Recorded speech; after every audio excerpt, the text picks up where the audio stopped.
꼭 알아야 할 어제의 뉴스.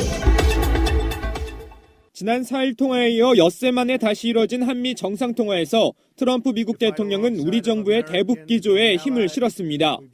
트럼프 대통령은 통화에서 남북 간 대화가 진행되는 동안 어떤 군사적 행동도 없을 것이라고 확인했습니다. 최근 월스트리트 저널이 쓴 북한 공격 준비 기사를 분명하게 부인한 겁니다. 그는 더 나아가 적절한 시점과 상황에서 북한이 대화를 원할 때 미국은 열려 있다고도 말했습니다. 남북 대화가 자연스럽게 북미 대화로 이어질 수 있음을 직접 강조한 겁니다. 트럼프 대통령은 지난 4일 전화통화에서도 한미연합 군사훈련 연기에 전격 합의하면서 문 대통령을 100% 지지한다고까지 했습니다. 1990년대 이래 한국과 미국 양국의 서로 다른 이념 성향을 가진 정권이 들어서면 대북관에서 불협화음이 나곤 했습니다. 김영삼 전 대통령 집권 당시에는 빌 클린턴 전 대통령과 김대중 전 대통령은 조지 W. 부시 전 대통령과 북핵 해결 과정에서 종종 의견 차이를 노출했습니다. 노무현 정부 당시에는 부시 전 대통령과 의견 충돌이 표면화되기도 했습니다. 때문에 민주당 문재인 대통령, 공화당 트럼프 대통령 조합을 놓고 우려가 컸던 게 사실입니다. 하지만 최근 상황은 전혀 다르게 전개되고 있습니다. 청와대는 지난 8개월 동안의 지속적인 노력으로 적어도 북핵 문제에 있어서만큼은 양국 정상 간의 신뢰관계가 확보됐다고 평가했습니다. 문재인 대통령과의 통화가 끝난 지 3시간 후 강요 회의. He felt that the initial talk was extremely good, had a lot of good comment. Hopefully it'll lead to success for the world, not just for our country, but for the world. 백악관 대변인은 트럼프 대통령이 적절한 시기에 적절한 상황에서 북미회담을 여는데 개방적 자세를 보였다고 밝혔습니다. 스티브 골드스타인 국무부 차관은 이날 올림픽 기간 중 북미 접촉 가능성에 대해 계획된 것은 아니지만 어떻게 진행되는지 지켜보겠다고 말했습니다. 북한 측 대표단장의 급에 따라 북미 대화 가능성을 열어놓았다는 분석입니다. 현재 유력하게 거론되는 인물은 최용해 노동당 부위원장입니다. 당 간부 인사를 책임지는 조직 지도부장도 겸직하는 것으로 확인돼 사실상의 2인자입니다. 김영남 최고인민회의 상임위원장은 공식적인 정부 수반이라 펜스 부통령과 만나는데 걸림돌이 없다는 장점이 있습니다. 개막식에 참석하는 펜스 부통령에 관심이 쏠리고 있습니다. 북한 측 대표와 만날 것인지, 만난다면 어느 수준의 대화가 오갈 것인지가 초미의 관심사로 떠오르고 있습니다. 서울 영포빌딩에 있는 다스 사무실에 검찰 수사관들이 들이닥칩니다. 동부지검에서 왔습니다. 여보세요? 윤영의 문입에 눈 빨리 서울 동부지검의 다스 비자금 의혹 관련 수사팀은 경주의 다스 본사와 이상은 회장의 자택 등 10여 곳을 동시에 압수수색했습니다. 지난달 수사팀이 출범한 지 16일 만에 강제 수사에 착수한 겁니다. 다스 비자금 의혹이 제기된 120억 원이 직원 조모 씨 개인이 횡령한 돈인지 회사 차원에서 조성한 비자금인지를 확인하기 위해서입니다. 지난 2008년 법원의 이단 영장 기각으로 다스의 동의를 받아 자료를 확보해 수사를 벌였던 정호영 특검팀은 직원 조모 씨가 개인적으로 횡령한 것이라고 결론 냈습니다. 검찰은 압수수색에서 확보한 자료를 분석해 120억 원이 만들어지고 특검 수사 뒤 반환된 과정을 자세히 확인할 계획입니다. 돈의 흐름을 따라가다 보면 다스의 실제 주인이 누구인지를 찾는 데도 도움이 될 것으로 기대하고 있습니다. 검찰은 120억 원을 조 씨 개인이 횡령한 것으로 결론 내린 특검 관계자들도 이르면 다음 주부터 소환할 계획입니다. 방송 중간에 좋아요를 눌러주시면 새날팀들에게 큰 힘이 됩니다. 미리 감사합니다. 트위터가 진짜 언론입니다. 2018년 정말 올해는 정말 좋은 해예요. 2018년 1월 11일 방송 시작하겠습니다. 18년이에요? 네. 벌써 그랬나요? 올해가 개년이거든요. 개년. 황금 개년. 예. 자, 그러니까 올 겨울 들어 가장 추운 날씨입니다. 제가 새벽에 이제 실시간으로 온도를 보거든요. 마지막으로 봤던 게 영하 12도까지 봤어요. 그리고 더 시간이 흘렀겠지. 영하 한 15도 정도 나오는 어마어마한 날씨인데 낮 시간대도요. 이게 영하 10도 정도를 유지하고 있는. 바람 불었다 그러면 거의 죽었다. 저는 그렇게 보는데. 내래 이런 건 추위라고 말하지도 않아요. 일사후퇴 때 얼마나 추웠습니까? 제가 강철비를 보고 왔습니다. 제가 그래서. 뭐 시공을 초월하시는 저분 있잖아요. 생 나이가 한 500살쯤 된다고 합니다. 네. 자, 신비님. 굉장히 오래 살았어요. 반갑습니다. 예, 어서 오시고요. 참, 적은이가 없어서 참. 자, 신비님 보고 굉장히 귀여워하고 있는 우리 유명정님. 안녕하세요. 간밤에 그 추위를 온몸으로 맞으면서 돌아다니는 유명정입니다. 그렇지만 추위는 정말 싫어. 이불 밖은 위험해. 우리 마차님. 안녕하세요. 마차입니다. 요새 너무 추워서 오토바이가 시동이 안 걸려요. 오토바이 타시는 분이죠. 예. 요즘 위험해요. 춥기도 하고 빙판지면. 미끄럽지. 오토바이 위험합니다. 조그마한 그 오토바이 타고 다니면 예쁘겠다. 위험하다고. 자, 어쨌든 추운 날씨를 뚫고 오셔서 감사드리고요. 자, 마차님. 네. 지금 새날 달력. 그 유명한 새날 달력이 지금 매진, 사실상 매진인 거죠? 네, 펀딩도 성공적으로 마쳤고 지금 주문도 추가 주문까지 받은 것까지 전부 다 이제 소진이 되어서요. 더 이상 주문은 받을 수가 없는데 아직 입금을 하지 못하신 분들 자녀 분량을 조금 남겨놨기 때문에 혹시 몰라서 그래서 이번 주까지 입금을 해주시면 다 보내드릴 수 있고요. 오늘 이메일 보내주신 분 중에서 이병민 님이 계시는데 답장을 보내드려도 이메일이 자꾸 돌아와서 저희 쪽에 다시 한번 이메일하고 핸드폰 전화번호를 좀 남겨주셨으면 합니다. 네. 다른 분들은 아직 못 받으셨거나 입금하셨는데 그리고 신청은 하셨는데 입금을 안 하신 분들은 이번 주까지 정리를 해주시면 다 출고할 수 있도록 해드리겠습니다. 사실상 이제 품절이 된 건데. 네. 저도 이제 새날 대표 입장에서 감사드린다는 말씀드리고요. 악플 한 건 없이 정말 달력은 잘 만들어서 잘 팔았다. 그러면서 그 수익금은 세월호 4.16 기억저장소에 기부하는 걸로 여러분들의 어떤 뜻을 모아서 전달하도록 하겠습니다. 감사드리겠습니다. 제도로서의 민주주의가 흔들리고 구타는 일은 이제 없습니다. 민주주의가 밥이고 밥이 민주주의가 되어야 합니다. 방송하는 오늘 다스 본사를 압수수색했습니다. 검찰이 120억 원대 비자금, 이 조성 의혹, 뭐 요즘에 엄청나게 말들이 많죠. 정호용 BBK 특검에 대한 이야기도 있고 최근에 정호용 BBK 특검이 나는 잘못한 거 없다, 제대로 조사했다 이렇게까지 이야기를 하는 그 말도 안 되는 상황까지 왔는데 부끄럽더라고요. 역사 앞에 진실을 밝혀야 됩니다. 자기는 제대로 된 수사를 했다, 뭐 이런 식으로 이야기를 하고 있잖아요. 지금 이 다스 압수수색한 것은 며칠 전에 국세청이 특별세무감사를 들어갔잖아요. 네. 그 이후에 국세청은 돈에 관한 부분들 장부를 전문적으로 들여다보는 거고 검찰은 이제 증거 확보를 위해서 압수수색을 들어갔는데 두 가지 목적이라고 봅니다. 첫 번째는 지금 푸나님이 얘기한 것처럼 정호용 특검이 과연 제대로 했는지 덮어줬는지에 대한 자료를 확보하는 거예요. 그 당시 특검이 그냥 개인적인 횡령이었다고 끝냈잖아요. 맞습니다. 네. 네. 그리고 수사 기록을 다 이관은 했어요. 그런데 그 과연 본인들이 확보한 수사 기록을 다 이관했을지 아니면 빼서 감추고 이관했을지를 이번 다스 압수수색에서 나온 문건과 대조를 해보면 어느 정도 윤곽은 나올 거라고 보고요. 다스에서 나오는 물론 오랜 시간이 지나서 다 자료가 완벽하게 남아있을 수는 없을 수도 있습니다. 이미 시간이 많이 지나서. 그렇지만 다스의 특성상 이 사람들 수기장부를 썼기 때문에 이거 굉장히 어려운 부분들이 있어요. 다 파기하지 않으면 증거들이 어느 정도는 남아있을 거라고 보고요. 아마 이번 검찰이 이 다스에 대해서 직접 압수수색을 들어갔다는 것은 결국은 한 가지입니다. 끝까지 수사하려는 의지의 표현이라는 거죠. 일단은 어쨌든 올 것이 왔다. 우리 얀비 아저씨는 올 것이 왔다. 시작됐다라는 건데 지금 어쨌든 검찰이 공소시효 40여일 남겨놓고 전격 압수수색 한 10곳이 넘는다고 하죠.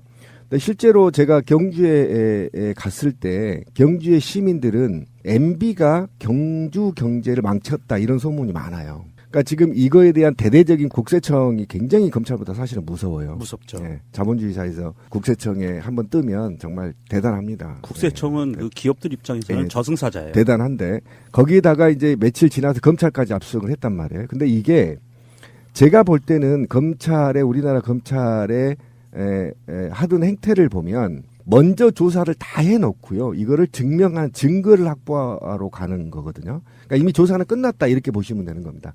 그런데 이게 사실은 아까 말한 대로 정호용이 주 타겟이라기보다는 BBK의 이제 실주인을 먼저 찾아야 이게 지금 문제가 된 거거든요. 그래서 전반적인 측면에서 봤을 때 검찰이 굉장히 다급한 사항이에요, 사실은. 지금 40일밖에 안 남았기 때문에. 그래서 어쨌든 기소라도 해야 될 거 아닙니까? 그런데 기소장도 지금 못 만든 입장에서 이게 전반적으로 했다라는 이유는 일단 다스 주인을 검찰이 이미 찾았다. 그동안에 온 국민이 다스 주인이 누군지는 알았지만 검찰이 이제야 다스 주인이 누구라는 걸 알았고 그 다스 주인이 누구라는 것을 증명하기 위해서 압수수색에 들어갔고 세무서가 들어갔다. 그리고 이제 회의 공조처지까지 요구를 한 거 보니까 감을 잡았다 검찰이 이제 10년 만에. 그래서 저는 박수 한번 쳐주고 싶어. 안 치고 싶어요. 아 그래도 잘한 거야. 40일 남았잖아. 어쨌건 이 사건의 핵심은 간단합니다. 주가 조작과 횡령이에요. 바로 그거죠. 자기 돈이 아닌 돈을 우리 소위 삥땅 쳐서 자기 계좌로 집어넣고 그거라고 보시면 돼요. 그렇죠. 그러니까 이런 사건에 있어서 잘 생각해 보면은 만약에 이명박이라는 대상을 지우고 신비, 뭐 유명종, 마차 또는 뭐 이쪽에 있는 정치인분들, 기업하는 정치인분들 이렇게 묶어서 한 120억 정도 횡령하고 또 뭐 주가 조작하고 요거였다고 하면 더군다나 하나 더 있죠. 청와대나 외교부 등을 이용해서 돈을 찾아가는 것 같은 여러 가지 과정들을 보면은 그 죄는 뭐 지금 120억 횡령에 비하면 아무것도 아닌데 120억 횡령했다고 생각하면 이명박은 앞으로 예정되어 있는 그 앞길에 있어서 구속을 향해 가고 있다고 보시면 되겠어요. 그렇죠. 그러니까 우리가 이제 너무나 과거에 빨리 잃어버린단 말이에요. 그럼 10년 전으로 돌아가 보자고요. 이게 대선 때 불거졌단 말이에요. 그죠? 첫 번째가 가장 큰 문제가 뭐냐면 대선 때 이게 불거졌고 이게 다스 BBK 주가 조작이 밝혀졌더라면 최소한 MB는 대선은 물론이고 즉시 구속돼서 10년 이상은 살아야 됩니다. 주가 조작 굉장히 중범죄거든요. 그러니까 그거를 일단 제일 먼저 그 선거 기간에 낙곰수나 정봉주 의원이 당시 의원이 주장했던 의혹들을 감싸기 위해서 온갖 국정원과 선거 캠프와 언론을 장악한 상태에서 이것을 허위로 몰았고 그리고 이거 김경준과 에리카 김의 기획 입국서를 퍼뜨려서 오히려 당시 민주당을 코너에 몰아버리는 사건이었단 말이에요. 이 사건부터 시작해 보면 그 다음에 그 사건을 당시에 조사했던 정호영 특검의 부실 수사 의혹이 이제 아까 명종 씨가 얘기한 그 부분이라 이것도 이제 그것만 바라볼 것이 아니라 그러면 정호영 특검에 누구한테 압력을 받아서 조작과 그 정호영 특검이 어디까지 자료를 조작하고 은폐하고 숨겼느냐 이것도 굉장히 큰 사건이라고 말씀하시고 동의하고요. 그다음에 비비콰에 관련해서 아까 권 PD가 얘기한 대로 외무부와 예무부와 그다음에 청와대가 직접 개입해서 이 돈을 자금을 횡령했단 말이죠. 이것도 어느 선까지 개입이 돼 있는지 문제가 굉장히 크고요. 그다음에 아까 제가 말했던 당시에 선거 캠프의 새누리당 의원들이 실세들이 개입된 정황이 드러나고 있죠. 이상은 당시 굉장히 실세였죠. 이상은 중심으로 한 이 사건을 덮기 위해서 어떻게 국회에서 방어박을 쳤는지도 저는 굉장히 중요하고요. 그 다음에 더 들어가 보면 편법 증여 여부와 같은 증여세 탈루 혐의. 그러니까 이 부분은 여러 가지가 있는데 예를 들면 이상은한테 바지 사장을 앉혀놨을 때 그때 바지 사장에서 넘어갔을 때 편법 증여. 이 부분이 또 이제 걸려 있단 말이에요. 그 다음에 현대자동차가 다스의 일을 몰아준 거에 관련은 또 특혜 범죄가 있단 말이에요. 그리고 이 특혜와 관련해서 미국 현지 법인에서 몰아준 500여억 원하고 그 가운데 120억 원이 이제 다스로 넘어갔다는 거 아닙니까? 그러면 이제 페이퍼 컴퍼니로 이 돈을 넘기는 데 있어서 페이퍼 컴퍼니가 한 여러 개가 있었거든요. 예를 들면 현대자동차에 납품하고 있는 다스 노스 아메리카나 그다음에 다스 존슨 컨트롤스 이 부분에 대해서 자금이 넘어가는 것 부분에도 지금 조사가 미국에 지금 수사 의뢰를 했다는 거 아닙니까? 그 부분도 굉장히 지금 큽니다. 왜 그러냐면 이 돈이 흐름이 조세 해피처로 갔기 때문이에요. 그리고 이 조세 해피처로 가서 유령회사 페이퍼 컴퍼니를 만들었고 페이퍼 컴퍼니를 만드는 데서 왜 만들었냐면 다스 지분을 전부 다 이시영한테 주기 위한 거잖아. 편법증여가 걸려 들어가거든요. 이게 굉장히 큰 돈입니다. 이것도 마찬가지로 중국 법인도 같은 맥락에서 보시면 되고. 그 다음에 제가 이제 가장 아까 말씀드렸지만 또렷하게 기억해요. 그때 만약에 사건이 MB 캠프에서도 이 사건이 사실로 드러나면 MB는 그대로 아웃이었습니다. 완전 대통령직을 상실한 후보직을 상실하는 상태였거든요. 그런데 온갖 기획 입국설부터 시작해서 오히려 이 죄를 다 야당에 더 씌워버렸죠. 당시 여당이었나요? 더 씌워버렸고 그리고 이것들을 정봉주를 구속시키는 데까지 명예훼손 여기까지 갔고 그 다음에 에리카 김과 김경준을 소환해서 구속시켰죠. 구속시켜 놓고 돈을 빼앗아 갔잖아요. 이 과정에서 법무부와 구치소도 법무부니까요. 법무부와 누가 개입돼 있는 건지도 정확히 밝혀야 돼서 이 건 하나만으로도 저는 뿌리를 뽑아야 된다. 그 정호영 특검하고요. 당시에 그 특검으로 파견나갔던 검사 그렇죠. 일부는 이명박의 것으로 볼 증거가 없다. 이런 식으로 지금 우기고 있는 거예요. 근데 그 증거들을 더 찾아내서 이명박 거라는 확증만 지을 수 있다면 이것도 이제 어떻게 보면 약간 가치관이 좀 들어가는 부분인데 그렇죠. 이 정도 되면 이명박 거라고 할 수밖에 없지 않느냐 하는 그런 것들이 있는데 법적으로 이명박 것이라는 증거가 나올 수는 사실 없어요. 모든 지표들이 정황이라고 하잖아요. 법적인 용어로. 정황들이 이명박의 것임을 가르치고 있는데 정호영 특검과 검사의 이야기는 그런 거예요. 이명박 것으로 볼 증거가 없었기 때문이었다라고 설명을 하거든요. 근데 그 증거가 있으면은 바로 그냥 구속하면 되지. 그런 논쟁이 무슨 의미가 있어? 아니 근데 정호영은요 입이 100개라도 말을 못해요. 이 새끼는 짱돌로 한 대 맞아야 제정신을 차려요. 왜냐면 아니 경리가 120억을 갖고 도망갔는데 너 그 돈 어디다 뒀냐 한마디만 물어보면 될 일을 무슨 소리예요. 더불어서 한 가지는 이미 2012년 10월에 다스 압수수색했던 기록이 있거든요. 그리고 이번에 압수수색을 한 것은 그때 당시에 압수물품 목록 리스트와 지금 리스트 그리고 특검이 수사 종료하고 인수인계해준 리스트만 비교해보면 정호영 특검이 어떤 일을 했는지가 그냥 루트가 딱 나오는 거예요. 확인이 가능하다고 봅니다. 그러니까 결국은 종합적으로 보면 이런 멍청한 짓을 계속했던 이유는 이게 멍청한지 모르겠지만 어쨌든 이시영이 다스 해외 법인을 장악하기 위한 자금으로 활용한 거 아닙니까? 그리고 결국은 지금 이시영이 다 장악하고 있다라는 겁니다. 그러면 이 돈이 이상은이 바지 사장으로 있다 하더라도 결과적으로는 실주인이 MB였고 MB가 이시영 자기 자식한테 세금도 내지 않고 고스란히 편법으로 아들한테 물려주는 과정이 돼 있는 거 아닙니까? 이건 현실이자 팩트고 지금. 그러면 실수인이 누구냐? 이상은 왜 지 조카한테 줍니까? 지 아들한테 주지. 이상은 거라면. 그리고 정호영이 얘기하다 지금 넘어갔는데 정호영이 당시 그 격리 120억 갖고 가는 거 있잖아요. 다 들통났잖아요. 본인이 쓰지 않았다는 거. 근데 왜 추가 조사 안 했죠? 왜 계좌 추적 안 했죠? 격리가 120을 갖고 나갔는데 자기가 도망가지도 않고 왜 지금도 근무하죠? 이거는 정호영이요. 진짜 입이 10개라도 말할 게 없습니다. 당신이 직접 나서서 국민 앞에 솔직하게 밝히고 죄를 받아야 돼요. 저 형은. 그 신비님이 제가 하고 싶은 말씀을 제가 할게요. 네. 정호영의 입을 짱돌로 조사합을 거. 사정없이 조사. 그걸 다시 넣어봐요. 자 잠시 후에 다시 오겠습니다.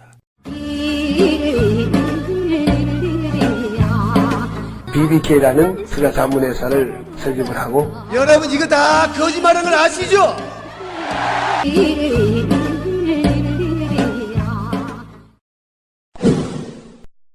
남북 고위급회담이 9일날 있었고요. 거기서 이제 추후에 어떠한 것들을 논의할 수 있다 이런 합의 사항이 있었고요. 그래서 우리나라 국방부는 이제 군사 당국회담이라는 걸 준비하는 데 돌입하는데 현안은 뭐냐면은 일단은 평창 올림픽 선수단이 북쪽에서 남쪽으로 넘어오는 것에 대한 통행 문제.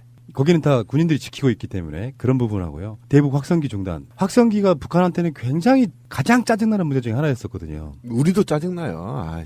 그러니까 우리 쪽이 성능이 훨씬 좋대요. 짜증나잖아요. 그래서 그 확성기로 막아서 소리를 소음하게 만드는 그것 자체가 남북한의 냉전 같은 거잖아요. 그것을 중단하는 문제도 지금 논의를 해야 되고 등등. 그러니까 평창 올림픽으로 촉발된 남북 간의 대화가 이제는 군사적으로 옮겨가는 겁니다. 그래서 이게 긴장 완화에 있어서는 사실상 현실적인 조건에서는 저번에 서로 간의 통신선 지금 다시 개통했고요. 그렇다 보니까 지금 날씨는 엄청 추운데 남북 간 사이의 관계는 굉장히 뜨거워지고 있다 이렇게 말씀드리고 싶네요. 그렇죠. 그래서 빈부장지대는 지금 꽃이 다 폈다고 해요.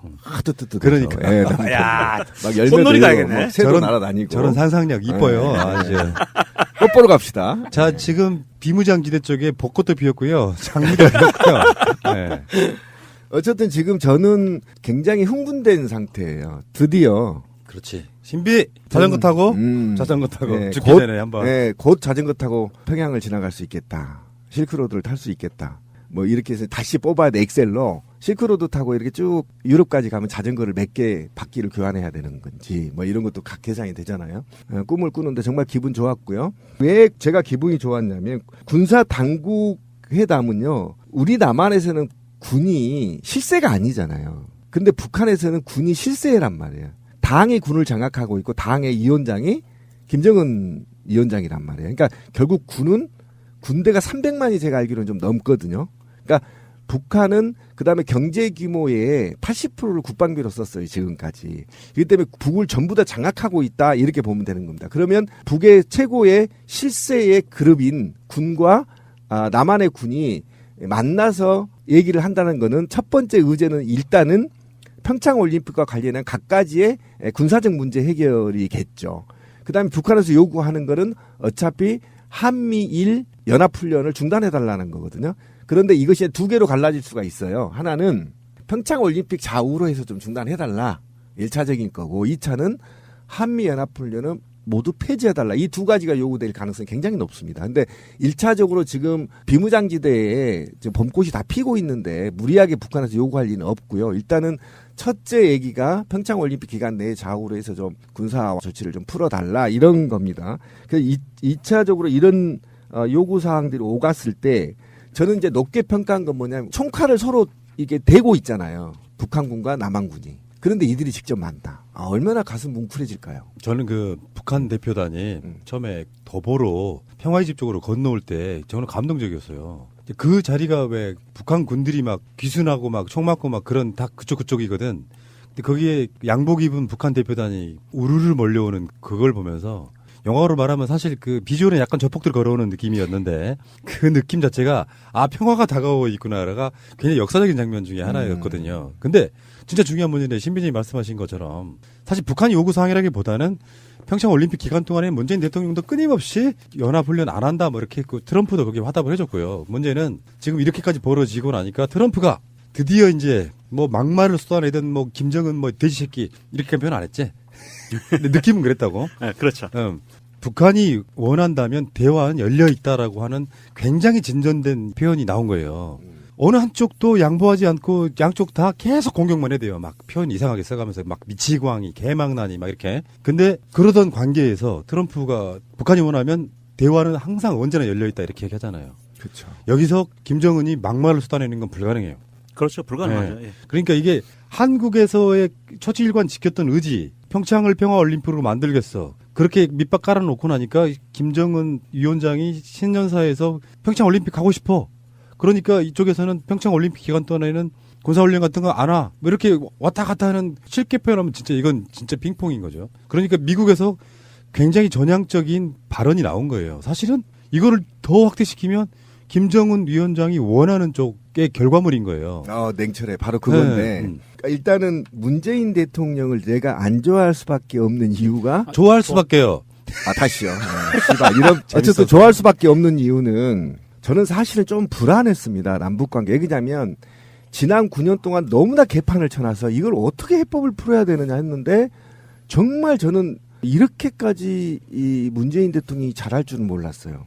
그러니까 처음에 우리 방송들이 문재인 대통령이 굴욕적으로 미국 다녀왔다 이렇게 되고 중국 갔을 때도 굉장히 굴욕적이다 이런 개 같은 소리를 했는데 그 결과치가 문제 때를 완전히 빼앗아 버렸잖아요. 문재인 대통령이. 그랬잖아요. 이번에 남북 대화가 뺏어버리니까 왕따 될까 봐 트럼프가 그냥 올라타버린 거예요. 말도 없이. 이 양반이 그냥 말도 없이 올라타버리는 거예요. 달리는 그 뒷좌석에서 하는 말이 뭐라고 했어요.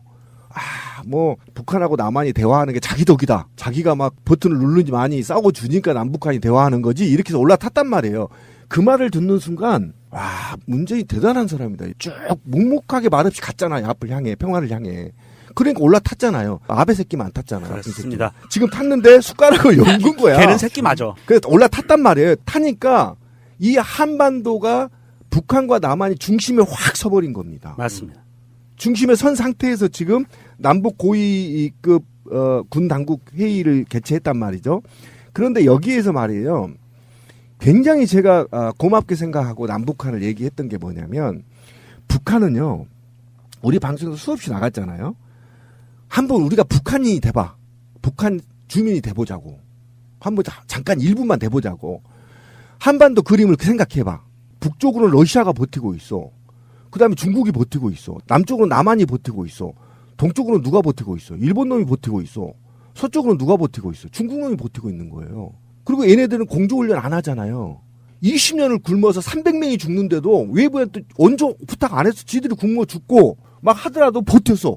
자주국방, 자주경제. 그죠? 그런데 있잖아요. 인류에서 가장 제국주의였던 가장 무서운 무기를 갖고 있는 미국과 경제적으로 잘 살고 있는 일본, 그 다음에 OECD 경제대국 8인가 되죠, 우리나라가? 1, 3, 8. 이 세 개 국가가 연합훈련을 해. 어디까지? 코미테까지, NLL까지 왔다 갔다 해버려, 막 스텔스 오고, 씨발, 막 이런 게 막, 얼마나 불안했을까요? 북한 주민들은. 또 전쟁 나나? 일단 김정일을 떠나서, 또 전쟁 나나? 이런 생각을 하겠죠. 그러니까 자기들은 계속 살아남을 방법으로, 어떻게? 핵을 만들 수밖에 없었던 겁니다. 그 핵을 만들었어. 예, 핵을 만들었어요. 그러면 핵을 만든 후에, 북한이 원하는 게 뭐였죠? 평화협정이었잖아. 이거 우리 안 믿었단 말이에요. 이제 믿자는 겁니다. 그러면 북한이 이번 고위 당국자 회의 때 훈련하지 마란 얘기는 완전한 평화협정 하자는 겁니다. 이거를 다음 회의 때 요구할 겁니다. 그러면 대한민국은 급격하게 이제는 평화 모드로 가는 거고 남북 교류 되는 거고 경제 교류 되는 겁니다. 맞죠? 이게 맞물려 가면서 내가 와, 문재인 대통령 정말 대단한 사람입니다. 무서운 사람입니다. 국가와 민족과 평화를 위해서 묵묵히 한 걸음 한 걸음 걸어가는 것이 이제는 존경을 넘어 두렵다. 정말 잘하고 있다. 그 트럼프가 말하고 있는 것들 결국에는 역사는 순리대로 가는 거예요. 잠깐 멈춰가기도 하고 뒤돌아가기도 하고 그런데 순리대로 가는 건데 그 순리를 믿는 사람만이 할 수 있는 외교술이라고 봐요. 맞아요. 정말. 그래서 트럼프도 확답을 일단 해줬고요. 남북 대화 동안에는 어떤 군사 행동도 없을 것. 그러니까 이 대화가 평창만 관련한 대화가 아니잖아 지금. 남북 대화가 계속 진행되고 있으면 그렇죠. 군사 행동 없을 것인데 아까 신비님 말씀이 정답이에요. 뭐냐면은 제가 군대에 있을 때 일정 기간 동안 정보 비용을 좀 했어요. 그때가 벌써 지금 몇 년 전이에요. 그때도 우리나라와 북한의 군사력 차이가 어마어마했어요. 그럼요. 더군다나 미국이 지금 하고 있고 우리나라 국방비 예산이 북한의 전체 1년 GDP랑 맞먹을 정도예요. 아까 말한 300만이라 그랬잖아요. 실질적인 북한의 군사력이. 근데 그거는 그냥 구형 화기로 무장한 더군다나 예비군까지 거의 포함된 숫자일 거예요, 그게. 그러니까 그렇게만 비교를 해왔어, 지금 우리나라 수구 세력들이. 우리나라 군인들이 60만인데 북한은 300만이 넘어. 그러니까 우리는 전쟁 나면 중도다 이렇게 이야기를 해왔는데 북한은 돈으로 장비를 현대화 시킬 수가 없어요. 그러니까 한 방에 자기들의 지킬 무기를 딱 하나 가진 게 바로 핵입니다. 그 첨단 무기들 이런 게 와가지고 그 근방에서 조금만 왔다 갔다 해도 불안하죠. 그 부분을 지금 트럼프가 한마디로 말해서 헛기침 한 번 한 거거든요. 그렇죠.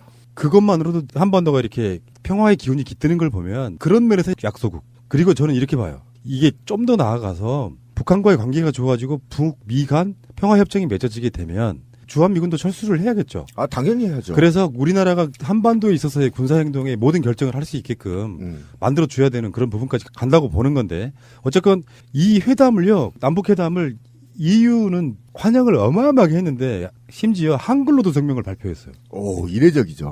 네. 대단합니다. 저 이거 보면서 나 EU에서 이런 일을 잘할 수 있는데라는 생각을 했네요. 그 모든 걸 직장으로 연결시키는 거죠. 관계자 누가 듣고 계시면 데려가십시오. 네. 네.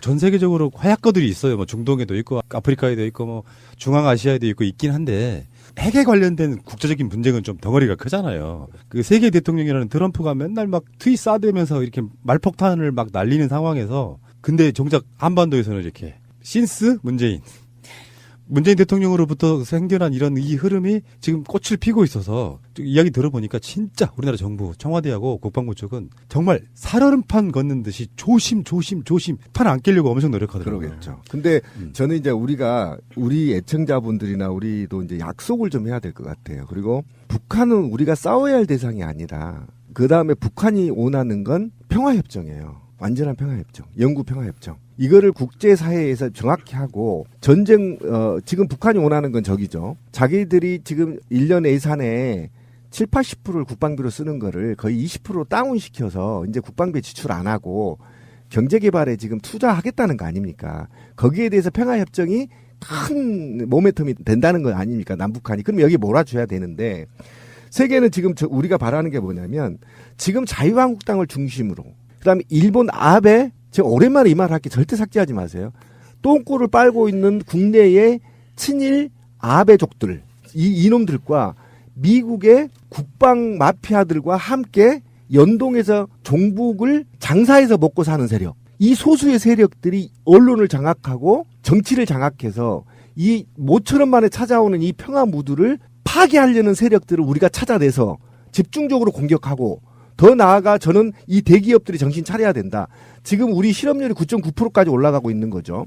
이거를 해결할 수 있는 방법 방법은 북한을 우리가 개발권을 받아서 남한의 대기업들이 또는 중소기업들이 북한에 올라가서 북한을 발전시키는 데 있어서 그에 소요되는 이익 부분으로 충분하게 우리가 잘 살 수 있는데 실업률도 해소할 수 있는데 그거를 정확히 명심해서 자본가들도 대기업들도 절대 저런 나쁜 패륜 세력들과 부안해동하지 말고 국민들이 요구하는 대로 평화에 기여할 수 있도록 대기업들도 성명을 발표해라.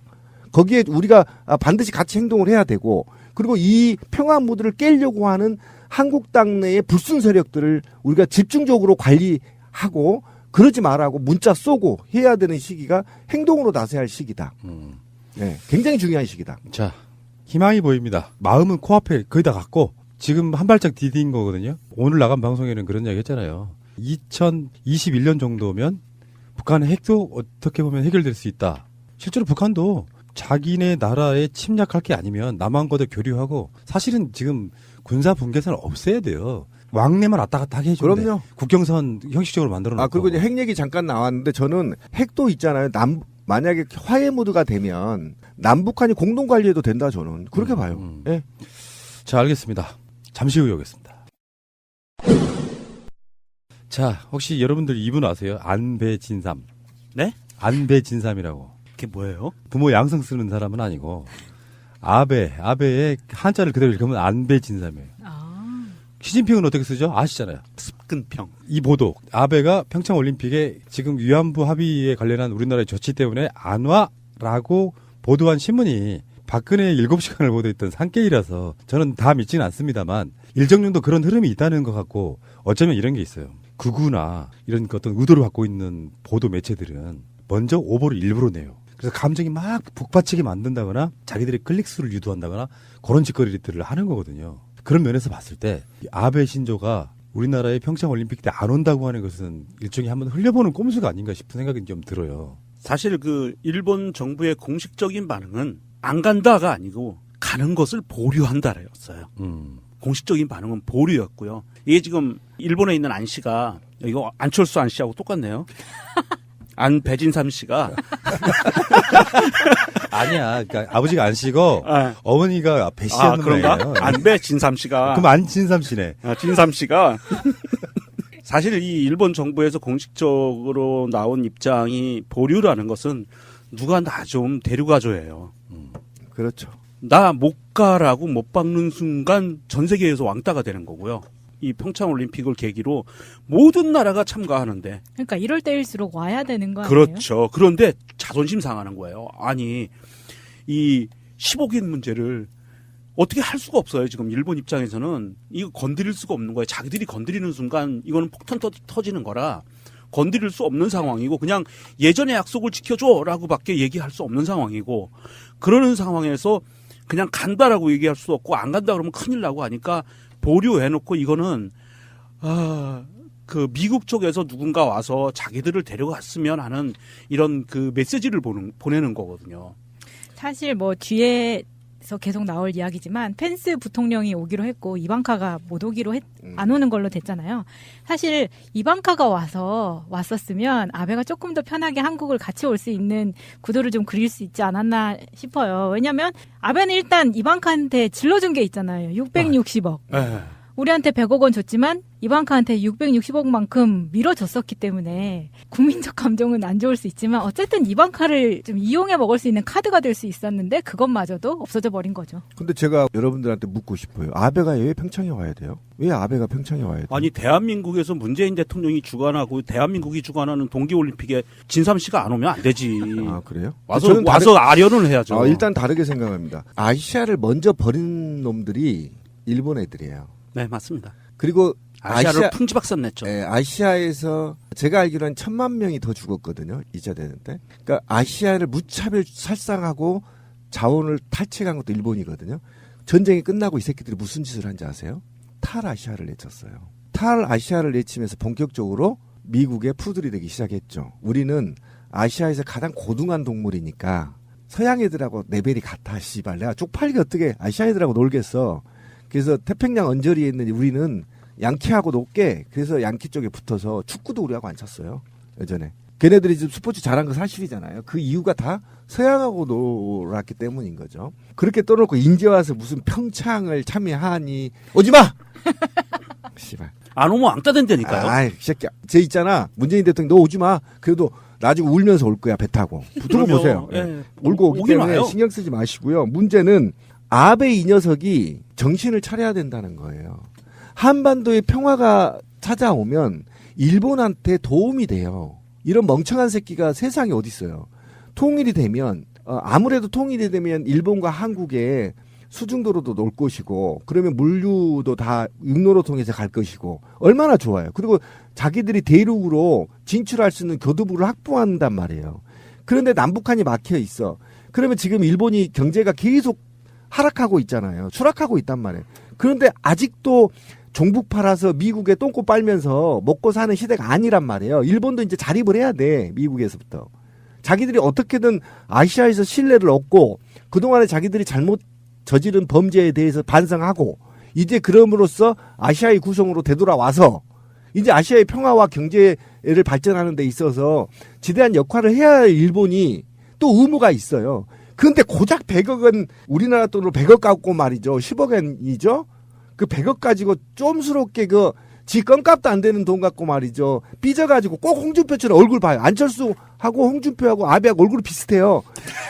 안심 안 되니까? 비슷해요. 삐진 거 보면 오기가 가득 차가지고 맞아요. 이마에 네. 비슷해. 왜 오기를 부리냐고 아베가 그냥 오케이 잘한다 평화 가자. 자기도 평화기금 내겠다. 앞장서서 내서 나중에 남북한이 좋아지면 쥐들도 유럽, 시베리아, 몽고, 인도 이쪽으로 술충불 판매하는 데 있어서 부산에서 선적해서 쭉 그냥 차로 가면 돼요. 열차로. 그럼 물류비용도 작게 들고 자기들 좋거든. 근데 왜 목리 부려가지고 꼭 홍준표처럼 말이야. 목리 가득 차갖고 눈빛도 제대로 국민들 못 보고 그러냐는 거예요. 그냥 당당하게.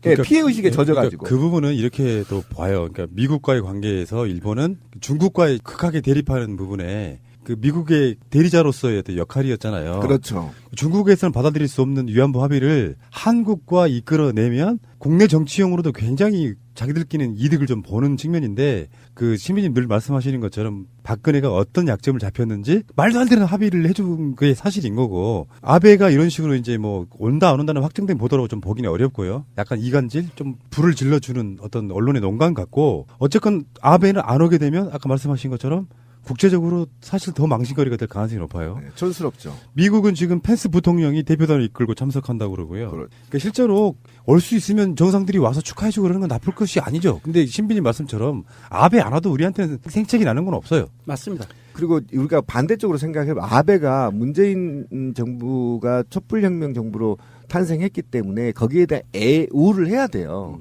그래서 과거의 패륜 정부와 관련해서 졸속적으로 저희가 했지만 한국 국민한테 미안하다. 충분하게 사과하고 앞으로 한일 관계가 이웃처럼 잘 지내다 이 한마디만 하면 돼요. 그 한마디를 왜 못하냐고 아베가. 그러면 한국인들도요. 일본에 대한 우호적 시각이 있기 때문에 일본과 금방 또 다시 풀린단 말이에요. 근데 그 말 한마디를 왜 못하냐고 촌스럽게. 자 그런데 사실 그 위안부 그 합의에 대한 진상 규명을 해서 외교부가 발표를 했고 며칠 후에 관경화 장관이 우리가 어떻게 할 거야. 오늘 방송에도 나갔습니다만 파기가 아닌 것도 아니고 긴 것도 아닌 표현은 그렇습니다. 파기는 안 한다인데 니들이 준 돈은 돌려줄게. 그리고 우리가 바라는 건 진정한 사과지 이따위 돈 아니야 이거니까 전체적인 내용 맥락으로만 보면 사실상 파기한 건데 파기란 말만 안 했을 뿐이에요. 근데 이게 여론조사 결과가 나왔는데 여론조사 결과를 보니까 처리 잘했다가 63%고요. 잘못했다가 21%예요. 국민적인 아젠다 세팅에서는 이 정도면 무난하게 잘 처리했네 라고 지금 받아들이고 있는 거거든요. 근데 일부 언론들만 지금 할머니들을 말을 빗대가지고 불만스럽다고 이야기하고 있는데 저는 그걸 지금도 이해를 못하겠어요. 근데 제가 이걸 AR에서 받았거든요. 다 4444번입니다. 네 번 다. 질문지가. 매우 잘못했다. 그다음에 이게 이렇게 묻더라고요. 먼저 물어요 이게. 1번이 매우 잘못했다. 잘했다로 해야 되는 거 아니야? 그러니까 이걸 바꿔줘야 되거든요. 1, 2번을 네 번 묻더라고요. 4개 질문을. 근데 다 정답은 4444였었어요. 어떻든 이게 물어왔는데 문제는 뭐냐면 그러니까 파기도 아닌 것이 그다음에 재협상도 요구하지도 않은 것이 대신 돈은 돌려주겠다. 그러면 이게 거리에 있는 일반적인 시민들은 씨발 파기하지. 이렇게 얘기를 하고 있지만 실제로 내용이 일본의 아베도 위신을 좀 세워주고 그리고 적당하게 돈은 돌려줄 테이니 너가 한번 사과해라는 메시지가 있어요. 아베와 박근혜 간의 사적인 어떤 이런 약속은 국제적인 국가 간의 협의로 인정 안 한다는 의미도 포함되어 있다고 봐요. 왜냐하면 그게 돈이라는 건 뭐냐면 니들이 딴소리 안 하는 걸로 이 돈 먹고 떨어지잖아. 사인 간에도 그런 경우가 많잖아요. 그 돈 안 받겠다고 하는 건 니들 간에 한 약속은 약속도 아니었는데 맞습니다. 굳이 이거를 파기라는 절차를 거칠 필요가 없다고 난 느끼는 그리고 거예요. 재협상을 요구할 필요도 없는 거죠. 돈을 줘버리면. 한 적이 없는데 뭐. 국가 간에 한 적이 없는데 두 사람 사인 간에 한 건데 위치가 수상과 대통령일 뿐이라는 거죠. 제 느낌이 그렇고요. 이런 상황들 위안부 합의에 대해서 약간 조마조마했거든요. 신빈이 말씀이 맞아요. 정답이에요. 파기하지. 왜 파기를 안 하고. 그것과는 다른 문제. 그러니까 중점적으로 계속 이야기하고자 했던 거는 진정 어린 사과를 원한다가 마지막 남는 메시지거든요. 맞아요. 그겁니다.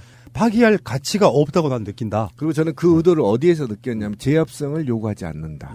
예, 여기에 이제 마지막 활용정점을 찍은 거죠. 굉장히 중요한 네, 부분이에요. 중요한 부분. 재협상을 요구하지 않는다는 것은 무슨 말이냐면 우리가 아쉽지 않으니까 니들이 재협상을 요구해라는 메시지예요. 그렇죠. 또 그런 메시지도 우리는 있고. 이거 하거나 말거나 상관없어. 단 우리는 인정 안 해.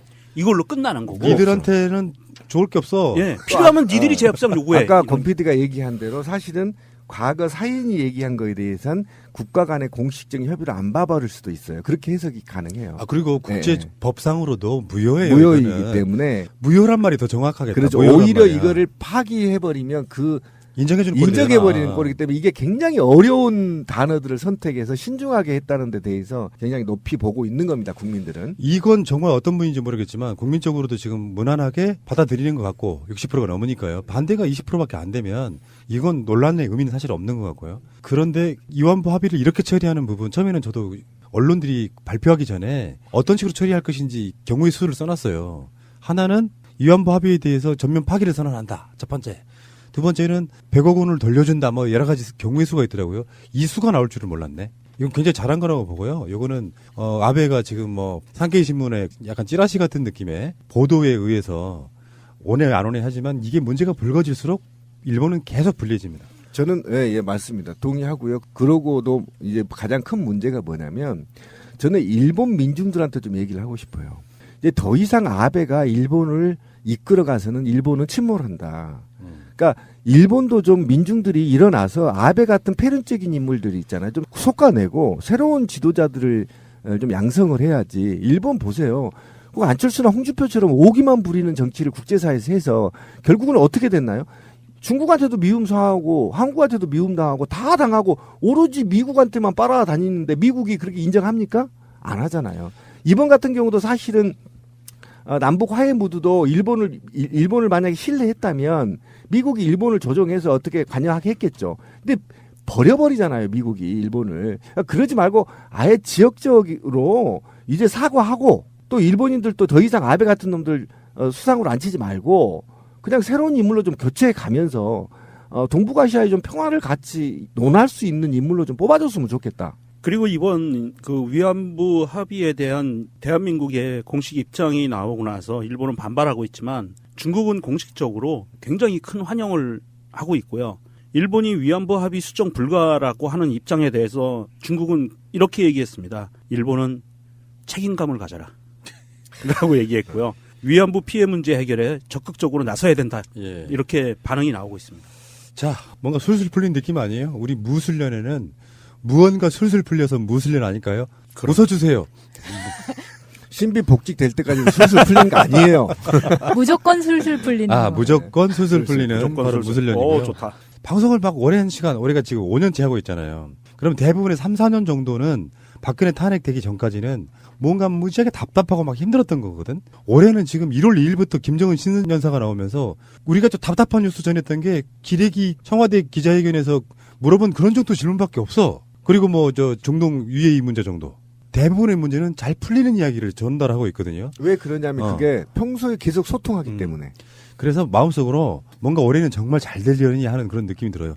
무엇이든지 풀리는, 무엇이든지 술술 풀리는 바로 무술년이 되겠습니다.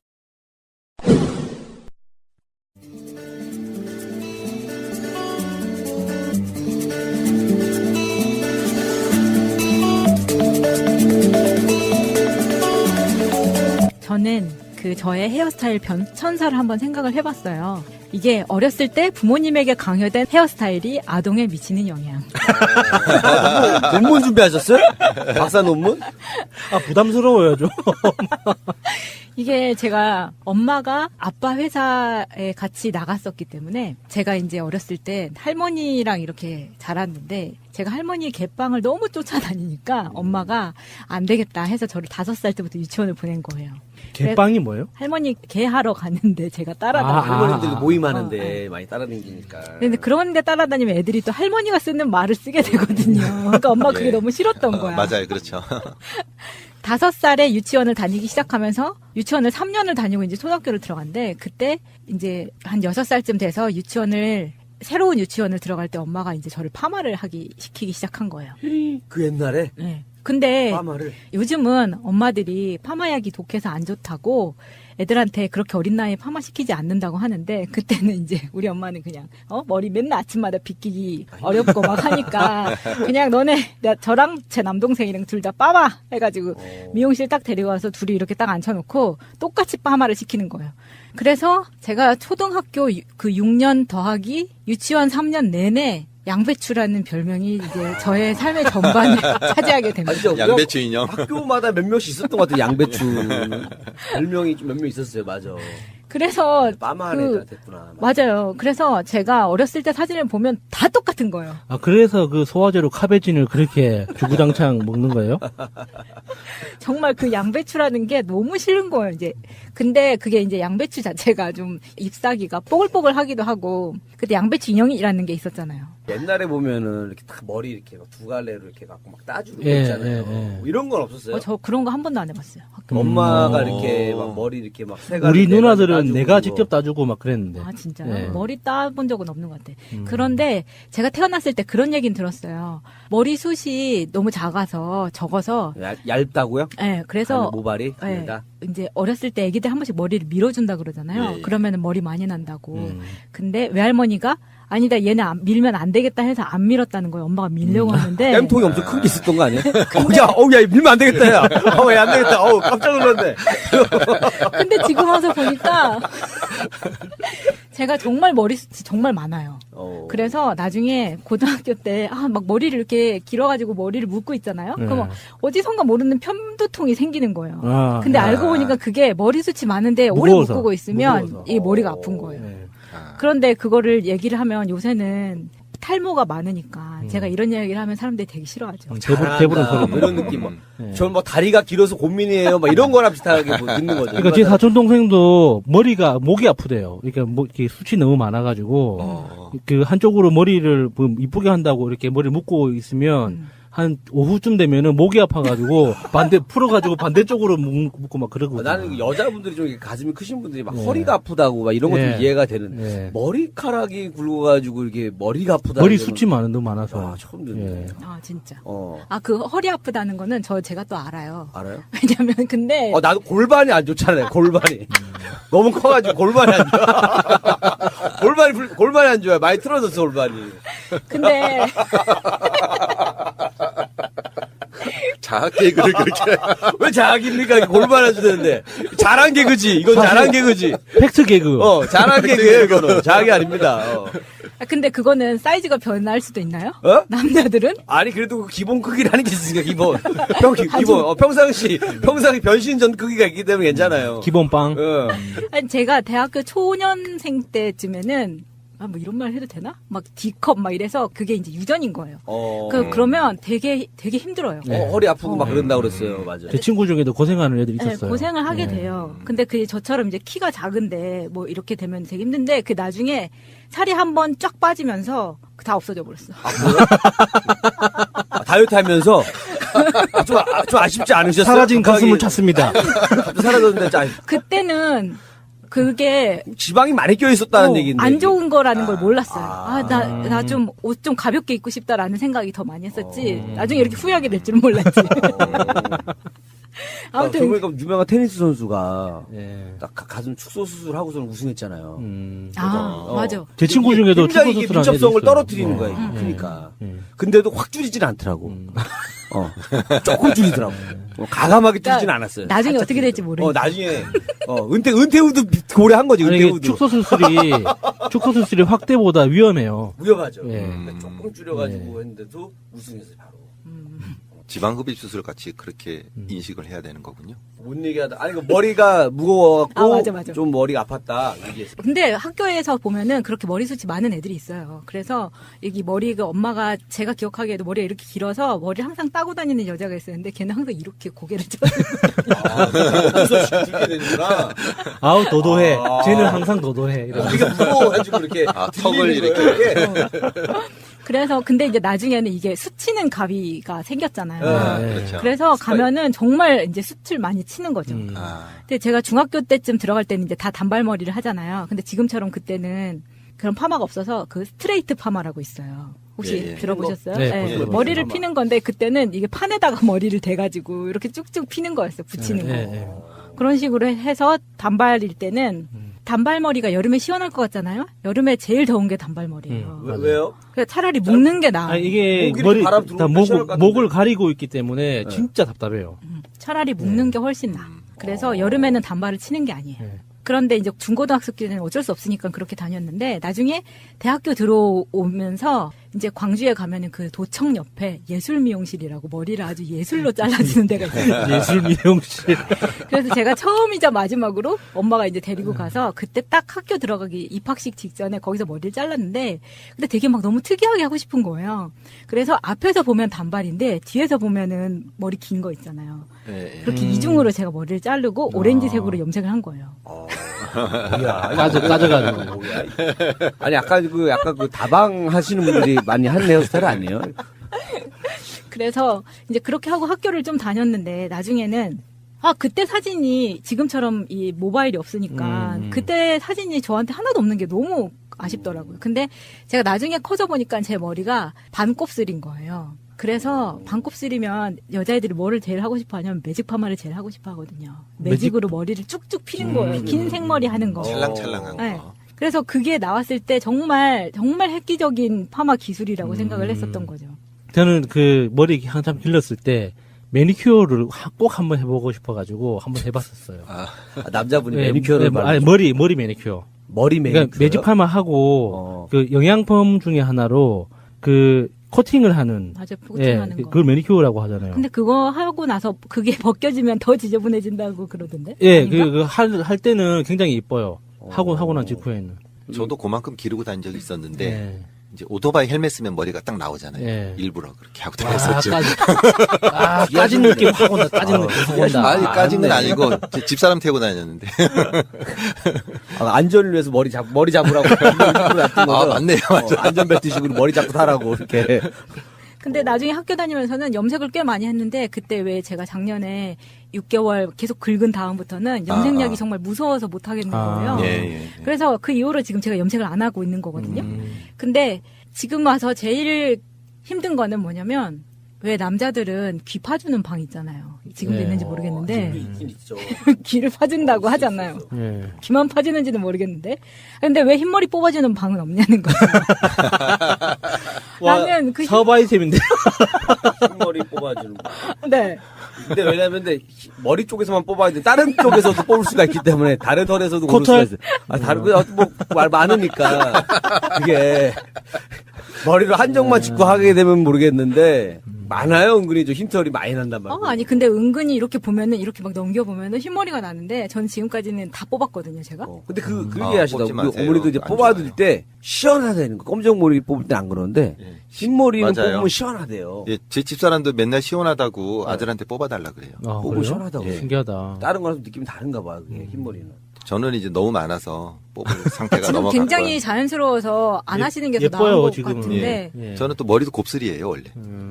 그럼 염색하세요? 아니요. 지금 안 하세요? 예. 근데 흰머리가 하나도 없잖아요. 이거 많아요. 아, 밖에서 봐서 예. 모르는 거야? 어때요? 그러니까 만약에 흰머리, 그러니까 약촌인 같은 경우는 흰머리 뽑아주는 방 가서 만약에 하잖아요. 그러면 여자분 반백이. 팔 빠져요. 팔 빠져.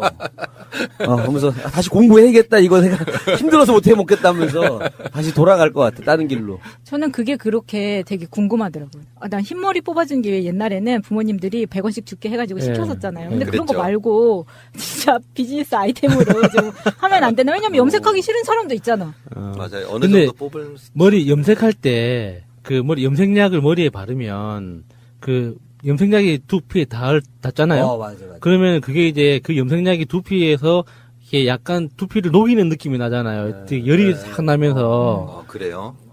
한 번도 안 해봤거든요. 위험한 데 다니시는 거 아니에요? 염색가 공장에서 하시는 거 아니에요? 염색을 진짜. 근데 나는 원단 공장에서 하시는 나는 거 아니에요? 그 느낌이 좋았거든요. 뭔가 이제 이렇게 머리가 머리에 손상시킨다는 느낌이라고 해야 되나? 이렇게 뭔가 약간 열이 싹 나면서 이렇게 막 그런 느낌이 좋아가지고 항상 이렇게 그 뿌리 염색을 옛날부터 했었어요. 근데 그 뿌리 염색 할 때도 두피에 닿지 않게 하라 그러잖아요. 원래 그래요? 조심해서 해야 되는 건데. 내가 한 데는 다 쌈마이였나 봐요. 구로공단에서 염색하시는 거 아니에요? 거기서 진짜 막 염색약에다가 머리 감겨주고 막 이런 데서 하시는 거 아니에요? 그게 몸으로 다 흡수된다고. 내가 너무 저렴한 데서 했나 보다. 모기가 민감하단 말이에요, 머리가. 그래서 그 염색약 좀 안 좋은 거 쓰고 그러시면은 머리가 띵하다고 그러고 우리 어머니 같은 경우 골 아프다고 그래요. 골 아프다고. 그러니까 다니던 데서 안 가고 딴 데 가서 하고 오시더니 어느 날 머리가 너무 아프다는 거예요. 막 이유를 찾아보니까 그거가였어요. 그러니까 염색약, 미용실에 바꾼 거예요, 어머니가. 빠마할 때. 그 정도로 민감하시더라고요. 그렇군요. 그래서 이제 그 미용실 하니까 제가 갔던 특이한 미용실 몇 개를 생각을 해봤었는데 하나는 왜 예전에 낙곰수에서 그 탁현민 씨가 낙곰수 멤버들이랑 같이 파리에 간 적이 있어요. 기억나시는지 모르겠는데 그 파리에서 막 재밌었던 이야기 그 탁현민 씨 아니었나? 아무튼 그 파리에서 이야기 중에 뭐가 있었냐면 자기가 옷을 고르러 이제 쇼핑을 막 이렇게 돌아다녔는데 어디에 문이 열려 있어서 거기에 들어가서 옷을 이렇게 코트가 걸려 있길래 막 구경을 했더니 사람들이 막 소리를 지르면서 약간 뭐라고 알아들을지는 못했는데 막 뭐라고 하면서 내보내더라는 거예요. 그런 얘기를 한 적이 있었어요. 기억이 안 나세요? 낙곰새에 있었어요, 그 에피소드가요? 네. 다 들은데 왜 기억이 안 나지? 그게 아니었나? 아무튼 그게 있었는데 그게 뭐냐면 그 프랑스에서는 겉옷을 입고 남의 집에 안에 들어가는 게 약간 결례예요. 그러니까 거의 현관에 옷걸이 있는 데다가 다 벗고 들어가는 거거든요. 근데 이제 그거를 착각하고 거기서 옷을 고른다고 이거를 보고 남의 옷을요? 네. 그러니까 그 미용실도 그렇게 돼 있었던 거예요. 미용실도. 그러니까 앞에서 벗고 들어가는데 이제 거기서 이제 남의 옷을 이렇게 손대고 있으니까 나가라고 막 한 거죠. 그랬던 기억이 나더라고요. 그래서 저는 프랑스에서 머리를 잘라본 적 없는데 워낙 자주 왔다 갔다 했으니까 굳이 거기서 모험을 해보고 싶지는 않았어요. 근데 비슷한 프랑스 말을 쓴 모로코에 갔을 때 제가 너무 그 모로코가 이 네일을 잘한다고 해서 미용실에 현지 미용실에 가서 이걸 한번 해보고 싶다고 해서 갔었는데 거기는 이슬람 국가잖아요. 그러니까 미용실이 남자가 머리를 잘라줄 수는 있는데 나랑 같이 간 남자가 그 미용실 안에서 같이 있을 수는 없는 거예요. 그래서 그 남자는 나가서 기다려야 되는 거예요. 그게 너무 웃긴 거야. 머리 자르다가 중간에 또 음악 나오면 또 절하고선 다시 자르고 이러진 않아요? 이슬람 국가면은? 모로코는 모르겠어요. 그래요? 네. 그럴 것 같기도 한데요. 근데 거긴 되게 웃겼던 게 M으로 시작하는 비즈니스는 다 국왕이 갖고 있는 거라 그랬거든요. 국왕 가족들이. M으로 시작하는? M. 그래서 맥도날드도 국왕이 그거 가져와가지고 자기네 여기 쓰고 그런다 그랬어요. 그래서 M으로 시작하는 대형 마트들 막 이런 것도 다. 대형 사업. MB 사업. 막 그런 거. MB. 큰 사업 이런 거. 그랬던 게 있고 우리나라에서는 애견 미용실. 가본 적 있으세요? 전 한 번도 없어요. 우리는 집에서 깎아요. 그러니까 저도 그 얘기를 하고 싶었어요. 제가 집에서 깎아보려고 보통 막 우리 이모들도 보면은 애들이 어리면 그냥 집에서 깎는 게 낫다고 집에서 깎기도 하더라고요. 그래서 뭐 어때 나도 한번 해보자 하고 막 너무 또 거금 6만 원짜리 이 바리감을 산 거예요. 한번 해보겠다고. 그게 카페 가면 다 막 나와 있어요. 그 리뷰 보고 사야 돼요. 저도 이제 최근에 이제 바꿨는데 괜찮더라고요. 정말? 네. 그래서 저도 이제 그거를 사가지고 하려고 하는데 일단 강아지를 잡을 수가 없으니까 이게 너무 위험한 거예요. 내가 잘라주기가 너무 힘든 거예요. 그러니까 마취총 쏴가지고 이렇게 기절시킨 다음에 하면 안 돼요? 근데 그게 미용실에서 이제 쓰는 방법이기도 한데. 그래요? 그러니까 약간 마취를 시켜서 네. 잘라주는 거예요. 뭐 너무 나대니까. 근데 그게 안 좋은 게 그러고 나서 애들이 되게 아픈 경우가 있어요. 급격하게 스트레스를 받는 거죠. 그러니까 미용실 자체가 그렇게 좋은 건 아니에요. 갔다 오면 무조건 스트레스 받거든요. 근데 제가 그때 잃어버렸던 강아지 있잖아요. 그 강아지를 처음 미용을 하고 얼마 안 돼서 잃어버린 거였는데 그때 그 시주였는데 어떻게 잘라줬냐면 양 네 발을 털을 조금만 남겨놓고 나머지를 싹 짧게 잘라서 마치 네. 붙이시는 것처럼 그렇게 했단 말이에요. 그러니까 정말 예뻤었거든요. 그렇게 딱 하고 이제 다 씻기고 난 다음에 거기에는 전자레인지 같이 생긴 게 있어요. 그래서 그 안에다 강아지를 쏙 집어넣으면 거기서 바람이 막 나와가지고 강아지를 순간 딱 이렇게 뽀송하게 만들어주는 거예요. 다 말려주는 거예요. 요즘은 드라이 해주는 거구나. 네, 강아지 많이 키우는 집은 그거 사서 집에다 갖다 놓기도 하더라고요. 맞아. 있어요. 그리고 비슷하게 하는 거 있어요. 맞아. 그러니까 무슨 뭐 드라이기를 어떻게 꽂아갖고 키면은 이렇게 전체적으로 이렇게 바람 나오게 하는 것도 있고. 근데 그거 한번 미용하는데 한 3만 원 정도 되지 않아요? 네, 3만 원 정도면 싼 거예요. 기본이 3만 원인 거예요? 그러니까 저도 처음에는 6만 원 바리깡 사서 평생 쓰면 되지 했는데 그게 도저히 안 돼가지고 이 중고나라에서 팔고 다시 데리고 갔거든요. 아니, 나도 제가 직접 자르거든요. 가끔씩 이제 잘라요. 근데 집에서 잘라주는 게 제일 좋기는 해. 네. 강아지 저 잘 스트레스 잘라요. 안 받으니까. 저 바리깡 많이 해봤어요. 강아지 이렇게 하잖아요. 근데 이제 그 강아지 자를 때 이제 좀 이제 힘든 게 등이나 이런, 그러니까 등 쪽 있잖아요. 등 쪽은 괜찮아요. 편해, 자르기가. 등하고, 근데 얼굴 부분하고, 또 앙컵 강아지 같은 경우는 앞에 이제 꼭지 있잖아요. 꼭지. 꼭지가 이제 밀다가 같이 날아갈까봐. 조심스러운 거. 잘 이렇게 해야 돼요. 그런 게 있군요. 네, 좀 조심해서 잘라야 되고, 목욕시킬 때도 보니까는 막 뭐 어디 뭐 엉덩이도 짜줘야 되고, 좀 많더라고요. 이게 은근히 손이 많이 가요, 강아지가. 맞아. 털도 해야 되지, 뭐, 주사도 맞춰야 되지. 주사도 어머니가, 집에서 하세요? 네, 어머니가 그게 주사도 제일 이제 나아. 다 여러 마리 키우는 아줌마들. 네, 제가 봤을 때는 얘기 듣고서는 주사 놓는 것도 저는 집에서 했거든요. 요즘은 동물 약국 가가지고 약 사서 그거 좋죠. 놓고 그리고 그 미용할 때 스트레스 많이 받으니까 가장 인기가 많은 데가 어디냐면 마취를 안 하고 미용사가 강아지를 잘 다뤄서 잘라주는 데인데 그게 쉽지가 않아요. 사실은 미용사들이 많이 다치거든요.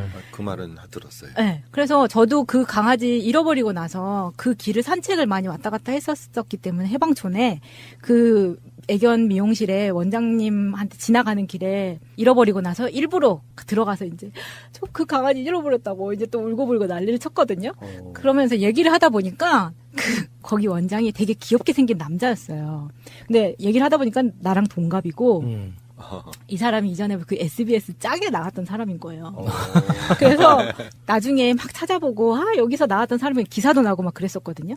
근데 이제 내가 막 그렇게 난리를 치니까 그때 그 선생님이 제가 그 20분 동안 강아지 잃어버린 이야기 할 때 너무 짧아서 얘기를 못했었는데 그 중간에 그 애견 미용실 원장님하고 저하고 같이 차를 타고 신촌을 가서 한 이틀을 같이 그 사람이 찾아줬어요. 그래서 신촌역에서부터 이대 방면으로 주택가를 다 돌면서 계속 이제 모찌야 이걸 했었거든요. 모텔이 많은데. 그래요? 유독 그쪽만 계속 돌았다라는 얘기가 있거든요. 유독 다른 데도 많은데 유독 그쪽하고 신촌하고 이대 그쪽이 많거든요. 좋은 정보 감사합니다. 거기 많거든요. 네. 근데 그 사람이 정말 착해가지고 나중에는 그냥 되게 그렇게 고마웠었는데 그때 못 찾고 나니까 그리고 거기가 이사 가고 나서 다시 만나지는 못했어요. 그런데 미용실 생각하니까 또 그 선생님도 생각나고. 연락 주세요. 우리 네. 마차님이 기다리고 있습니다, 지금. 네, 여기까지 제가 생각해본 미용실 헤어스타일의 이야기였습니다.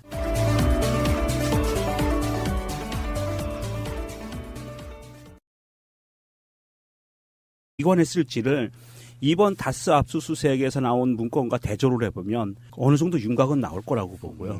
다스에서 나오는 물론 오랜 시간이 지나서 다 자료가 완벽하게 남아있을 수는 없을 수도 있습니다. 이미 시간이 많이 지나서. 그렇지만 다스의 특성상 이 사람들 수기장부를 썼기 때문에 이거 굉장히 어려운 부분들이 있어요. 다 파기하지 않으면 증거들이 어느 정도는 남아있을 거라고 보고요. 아마 이번 검찰이 이 다스에 대해서 직접 압수수색을 들어갔다는 것은 결국은 한 가지입니다. 끝까지 수사하려는 의지의 표현이라는 거죠. 일단은 어쨌든 올 것이 왔다.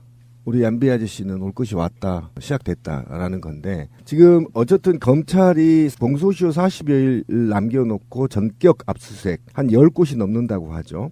근데 실제로 제가 경주에 갔을 때 경주의 시민들은 MB가 경주 경제를 망쳤다 이런 소문이 많아요. 그러니까 지금 이거에 대한 대대적인 국세청이 굉장히 검찰보다 사실은 무서워요. 무섭죠. 네, 자본주의 사회에서 국세청에 한번 뜨면 정말 대단합니다. 국세청은 그 기업들 입장에서는 네, 저승사자예요. 대단한데 거기에다가 이제 며칠 지나서 검찰까지 압수수색을 했단 말이에요. 근데 이게 제가 볼 때는 우리나라 검찰의 하던 행태를 보면 먼저 조사를 다 해놓고요. 이거를 증명한 증거를 확보하러 가는 거거든요. 그러니까 이미 조사는 끝났다 이렇게 보시면 되는 겁니다. 그런데 이게 사실은 아까 말한 대로 정호용이 주 타겟이라기보다는 BBK의 이제 실주인을 먼저 찾아야 이게 지금 문제가 된 거거든요. 그래서 전반적인 측면에서 봤을 때 검찰이 굉장히 다급한 사항이에요, 사실은. 지금 40일밖에 안 남았기 때문에. 그래서 어쨌든 기소라도 해야 될 거 아닙니까? 그런데 기소장도 지금 못 만든 입장에서 이게 전반적으로 했다라는 이유는 일단 다스 주인을 검찰이 이미 찾았다. 그동안에 온 국민이 다스 주인이 누군지는 알았지만 검찰이 이제야 다스 주인이 누구라는 걸 알았고 그 다스 주인이 누구라는 것을 증명하기 위해서 압수수색에 들어갔고 세무서가 들어갔다. 그리고 이제 회의 공조처지까지 요구를 한 거 보니까 감을 잡았다 검찰이 이제 10년 만에. 그래서 저는 박수 한번 쳐주고 싶어. 안 치고 싶어요. 아 그래도 잘한 거야. 40일 남았잖아.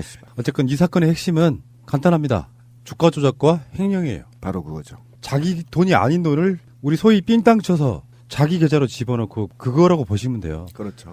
그러니까 이런 사건에 있어서 잘 생각해 보면은 만약에 이명박이라는 대상을 지우고 신비, 뭐 유명종, 마차 또는 뭐 이쪽에 있는 정치인분들, 기업하는 정치인분들 이렇게 묶어서 한 120억 정도 횡령하고 또 뭐 주가 조작하고 요거였다고 하면 더군다나 하나 더 있죠. 청와대나 외교부 등을 이용해서 돈을 찾아가는 것 같은 여러 가지 과정들을 보면은 그 죄는 뭐 지금 120억 횡령에 비하면 아무것도 아닌데 120억 횡령했다고 생각하면 이명박은 앞으로 예정되어 있는 그 앞길에 있어서 구속을 향해 가고 있다고 보시면 되겠어요. 그렇죠. 그러니까 우리가 이제 너무나 과거에 빨리 잃어버린단 말이에요. 그럼 10년 전으로 돌아가 보자고요. 이게 대선 때 불거졌단 말이에요. 그죠? 첫 번째가 가장 큰 문제가 뭐냐면 대선 때 이게 불거졌고 이게 BBK 주가 조작이 밝혀졌더라면 최소한 MB는 대선은 물론이고 즉시 구속돼서 10년 이상은 살아야 됩니다. 주가 조작 굉장히 중범죄거든요. 그러니까 그거를 일단 제일 먼저 그 선거 기간에 낙곰수나 정봉주 의원이 당시 의원이 주장했던 의혹들을 감싸기 위해서 온갖 국정원과 선거 캠프와 언론을 장악한 상태에서 이것을 허위로 몰았고 그리고 이거 김경준과 에리카 김의 기획 입국서를 퍼뜨려서 오히려 당시 민주당을 코너에 몰아버리는 사건이었단 말이에요. 이 사건부터 시작해 보면 그 다음에 그 사건을 당시에 조사했던 정호영 특검의 부실수사 의혹이 이제 아까 명종 씨가 얘기한 그 부분이라 이것도 이제 그것만 바라볼 것이 아니라 그러면 정호영 특검에 누구한테 압력을 받아서 조작과 그 정호영 특검이 어디까지 자료를 조작하고 은폐하고 숨겼느냐 이것도 굉장히 큰 사건이라고 말씀하시고 동의하고요. 그다음에 비비과에 관련해서 아까 권 PD가 얘기한 대로 외무부와 예무부와 그다음에 청와대가 직접 개입해서 이 돈을 자금을 횡령했단 말이죠. 이것도 어느 선까지 개입이 돼 있는지 문제가 굉장히 크고요. 그다음에 아까 제가 말했던 당시에 선거 캠프의 새누리당 의원들이 실세들이 개입된 정황이 드러나고 있죠. 이상은 당시 굉장히 실세였죠. 이상은 중심으로 한 이 사건을 덮기 위해서 어떻게 국회에서 방어박을 쳤는지도 전 굉장히 중요하고요. 그 다음에 더 들어가 보면 편법 증여 여부와 같은 증여세 탈루 혐의. 그러니까 이 부분은 여러 가지가 있는데 예를 들면 이상은한테 바지 사장을 앉혀놨을 때 그때 바지 사장에서 넘어갔을 때 편법 증여. 이 부분이 또 이제 걸려 있단 말이에요. 그 다음에 현대자동차가 다스의 일을 몰아준 거에 관련은 또 특혜 범죄가 있단 말이에요. 그리고 이 특혜와 관련해서 미국 현지 법인에서 몰아준 500여억 원하고 그 가운데 120억 원이 이제 다스로 넘어갔다는 거 아닙니까? 그러면 이제 페이퍼 컴퍼니로 이 돈을 넘기는 데 있어서 페이퍼 컴퍼니가 한 여러 개가 있었거든요. 예를 들면 현대자동차에 납품하고 있는 다스 노스 아메리카나 그다음에 다스 존슨 컨트롤스 이 부분에 대해서 자금이 넘어가는 것 부분에도 지금 조사가 미국에 지금 수사 의뢰를 했다는 거 아닙니까? 그 부분도 굉장히 지금 큽니다. 왜 그러냐면 이 돈이 흐름이 조세 해피처로 갔기 때문이에요. 그리고 이 조세 해피처로 가서 유령회사 페이퍼 컴퍼니를 만들었고 페이퍼 컴퍼니를 만드는 데서 왜 만들었냐면 다스 지분을 전부 다 이시영한테 주기 위한 거잖아. 편법증여가 걸려 들어가거든요. 이게 굉장히 큰 돈입니다. 이것도 마찬가지로 중국 법인도 같은 맥락에서 보시면 되고. 그 다음에 제가 이제 가장 아까 말씀드렸지만 또렷하게 기억해요. 그때 이 만약에 사건이 MB 캠프에서도 이 사건이 사실로 드러나면 MB를 그대로 아웃이었습니다. 완전 대통령직을 상실한 후보직을 상실하는 상태였거든요. 그런데 온갖 기획 입국설부터 시작해서 오히려 이 죄를 다 야당에 더 씌워버렸죠. 당시 여당이었나요? 더 씌워버렸고 그리고 이것들을 정봉주를 구속시키는 데까지 명예훼손 여기까지 갔고 그 다음에 에리카 김과 김경준을 소환해서 구속시켰죠.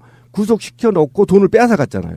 이 과정에서 법무부와 구치소도 법무부니까요. 법무부와 누가 개입되어 있는 건지도 정확히 밝혀야 돼서 이 건 하나만으로도 저는 뿌리를 뽑아야 된다. 그 정호영 특검하고요. 당시에 그 특검으로 파견 나갔던 검사 그렇죠. 일부는 이명박의 것으로 볼 증거가 없다 이런 식으로 지금 우기고 있는 거예요. 근데 그 증거들을 더 찾아내서 이명박 거라는 확증만 지을 수 있다면 이것도 이제 어떻게 보면 약간 가치관이 좀 들어가는 부분인데 그렇죠. 이 정도 되면 이명박 거라고 할 수밖에 없지 않느냐 하는 그런 것들이 있는데 법적으로 이명박 것이라는 증거가 나올 수는 사실 없어요. 모든 지표들이 정황이라고 하잖아요. 법적인 용어로. 정황들이 이명박의 것임을 가르치고 있는데 정호영 특검과 검사의 이야기는 그런 거예요. 이명박 것으로 볼 증거가 없었기 때문이었다라고 설명을 하거든요. 근데 그 증거가 있으면은 바로 그냥 구속하면 되지. 그런 논쟁이 무슨 의미가 있어? 아니 근데 정호영은요 입이 100개라도 말을 못해요. 이 새끼는 짱돌로 한 대 맞아야 제정신을 차려요. 왜냐면 아니 경리가 120억을 갖고 도망갔는데 너 그 돈 어디다 뒀냐 한마디만 물어보면 될 일을 무슨 소리예요. 더불어서 한 가지는 이미 2012년 10월에 다스 압수수색했던 기록이 있거든요. 그리고 이번에 압수수색을 한 것은 그때 당시에 압수물품 목록 리스트와 지금 리스트 그리고 특검이 수사 종료하고 인수인계해준 리스트만 비교해보면 정호영 특검이 어떤 일을 했는지가 그냥 루트가 딱 나오는 거예요. 확인이 가능하다고 봅니다. 그러니까 결국은 종합적으로 보면 이런 멍청한 짓을 계속했던 이유는 이게 멍청한지 모르겠지만 어쨌든 이시영이 다스 해외 법인을 장악하기 위한 자금으로 활용한 거 아닙니까? 그리고 결국은 지금 이시영이 다 장악하고 있다라는 겁니다. 그러면 이 돈이 이상은이 바지 사장으로 있다 하더라도 결과적으로는 실주인이 MB였고 MB가 이시영 자기 자식한테 세금도 내지 않고 고스란히 편법으로 아들한테 물려주는 과정이 돼 있는 거 아닙니까? 이건 현실이자 팩트고 지금. 그러면 실수인이 누구냐? 이상은 왜 지 조카한테 줍니까? 지 아들한테 주지. 이상은 거라면. 그리고 정호영이 얘기하다 지금 넘어갔는데 정호영이 당시 그 격리 120억 갖고 가는 거 있잖아요. 다 들통났잖아요. 본인이 쓰지 않았다는 거. 근데 왜 추가 조사 안 했죠? 왜 계좌 추적 안 했죠? 격리가 120을 갖고 나갔는데 자기가 도망가지도 않고 왜 지금도 근무하죠? 이거는 정호영이요. 진짜 입이 10개라도 말할 게 없습니다. 당신이 직접 나서서 국민 앞에 솔직하게 밝히고 죄를 받아야 돼요, 정호영은. 그 신비님이 제가 하고 싶은 말씀을 제가 할게요. 네. 정호영의 입을 짱돌로 조사합을 사정없이 조사. 그걸 다시 넣어봐요. 자, 잠시 후에 다시 오겠습니다. BBK라는 수사 자문회사를 설립을 하고 여러분 이거 다 거짓말하는 걸 아시죠?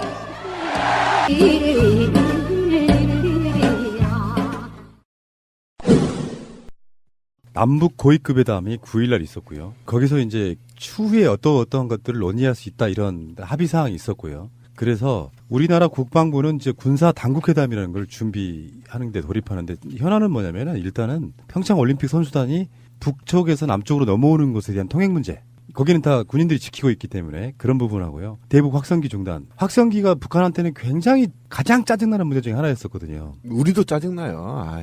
그러니까 우리 쪽이 성능이 훨씬 좋대요. 짜증나잖아요. 그래서 그 확성기로 막아서 소리를 소음하게 만드는 그것 자체가 남북한의 냉전 같은 거잖아요. 그것을 중단하는 문제도 지금 논의를 해야 되고 등등.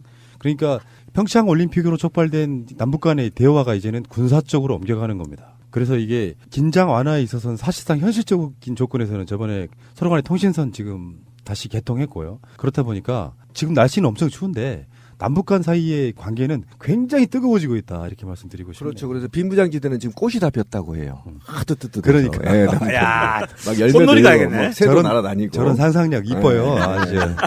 꽃 보러 갑시다. 자, 지금 비무장지대 쪽에 벚꽃도 피었고요. 장미도 피었고요. 네.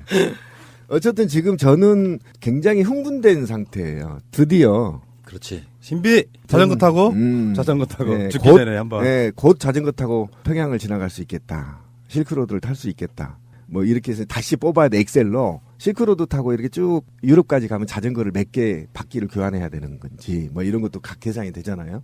꿈을 꾸는데 정말 기분 좋았고요. 왜 제가 기분이 좋았냐면 군사 당국 회담은요. 우리 남한에서는 군이 실세가 아니잖아요. 근데 북한에서는 군이 실세란 말이에요.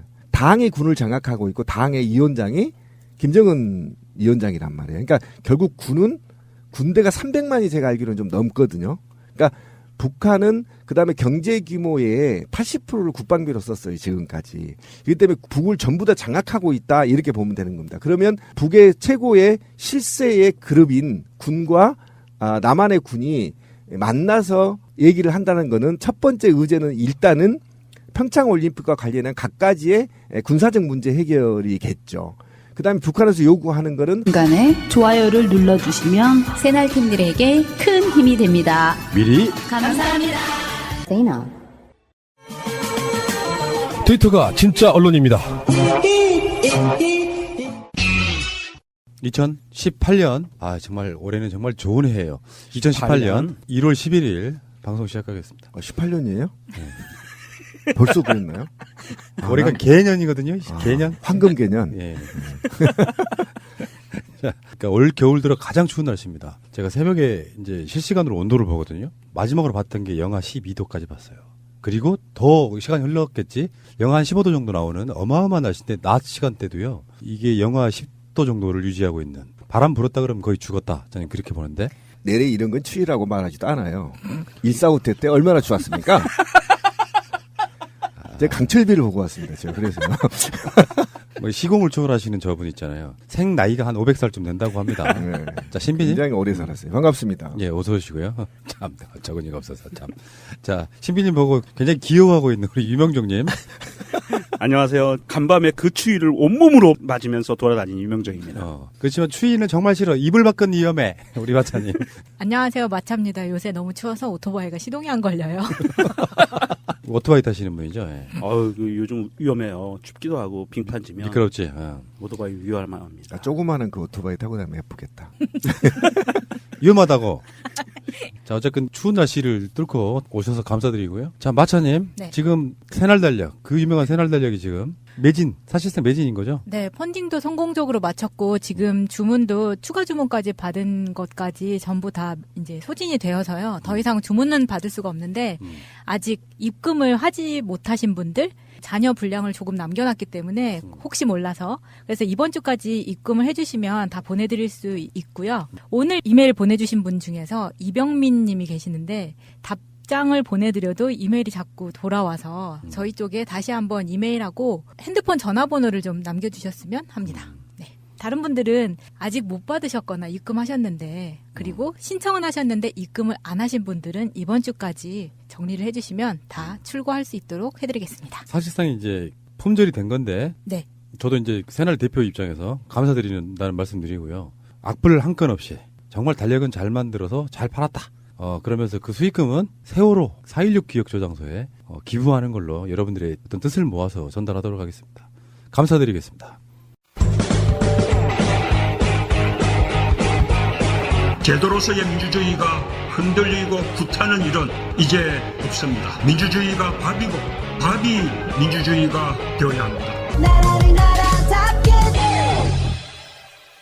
방송하는 오늘 다스 본사를 압수수색했습니다. 검찰이 120억 원대 비자금, 이 조성 의혹, 뭐 요즘에 엄청나게 말들이 많죠. 정호용 BBK 특검에 대한 이야기도 있고 최근에 정호용 BBK 특검이 나는 잘못한 거 없다, 제대로 조사했다 이렇게까지 이야기를 하는 그 말도 안 되는 상황까지 왔는데 부끄럽더라고요. 역사 앞에 진실을 밝혀야 됩니다. 자기는 제대로 된 수사를 했다 뭐 이런 식으로 이야기를 하고 있잖아요. 지금 이 다스 압수수색한 것은 며칠 전에 국세청이 특별세무감사를 들어갔잖아요. 네. 그 이후에 국세청은 돈에 관한 부분들 장부를 전문적으로 들여다보는 거고, 검찰은 이제 증거 확보를 위해서 압수수색을 들어갔는데 두 가지 목적이라고 봅니다. 첫 번째는 지금 푸나님이 얘기한 것처럼 정호영 특검이 과연 제대로 했는지 덮어줬는지에 대한 자료를 확보하는 거예요. 그 당시 특검이 그냥 개인적인 횡령이었다고 끝냈잖아요. 맞습니다. 네. 그리고 수사 기록을 다 이관은 했어요. 그런데 그 과연 본인들이 확보한 수사 기록을 다 이관했을지 아니면 빼서 감추고 꼭 알아야 할 어제의 뉴스. 지난 4일 통화에 이어 엿새 만에 다시 이뤄진 한미 정상통화에서 트럼프 미국 대통령은 우리 정부의 대북 기조에 힘을 실었습니다.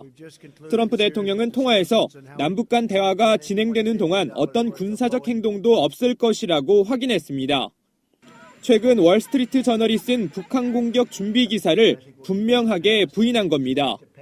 그는 더 나아가 적절한 시점과 상황에서 북한이 대화를 원할 때 미국은 열려 있다고도 말했습니다.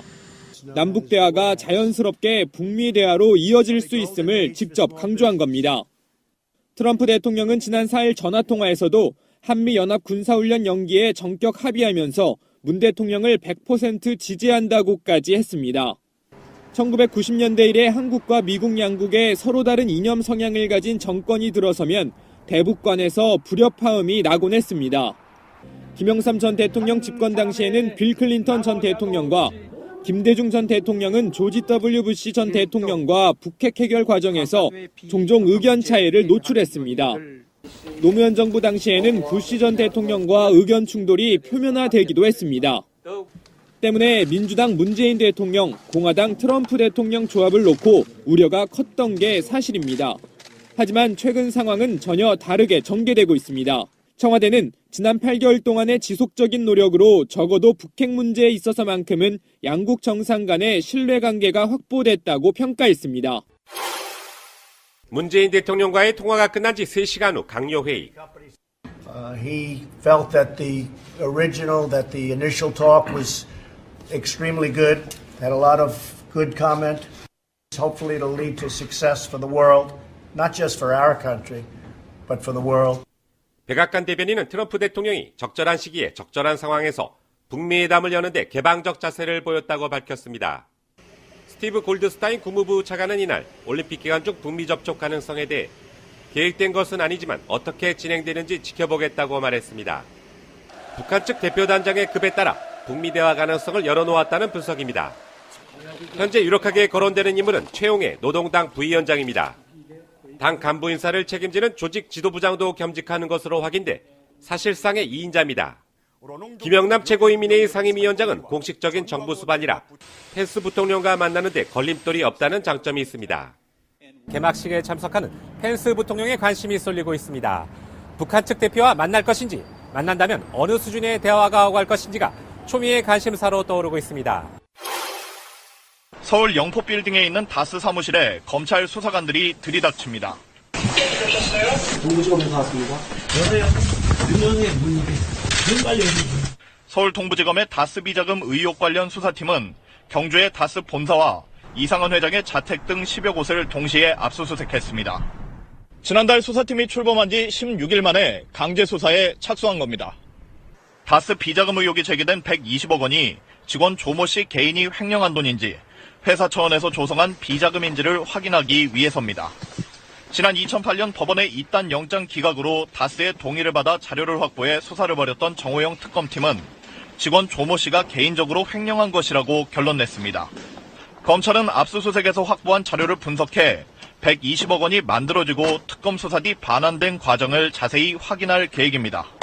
돈의 흐름을 따라가다 보면 다스의 실제 주인이 누구인지를 찾는 데도 도움이 될 것으로 기대하고 있습니다. 검찰은 120억 원을 조 씨 개인이 횡령한 것으로 결론 내린 특검 관계자들도 이르면 다음 주부터 소환할 계획입니다. 방송 중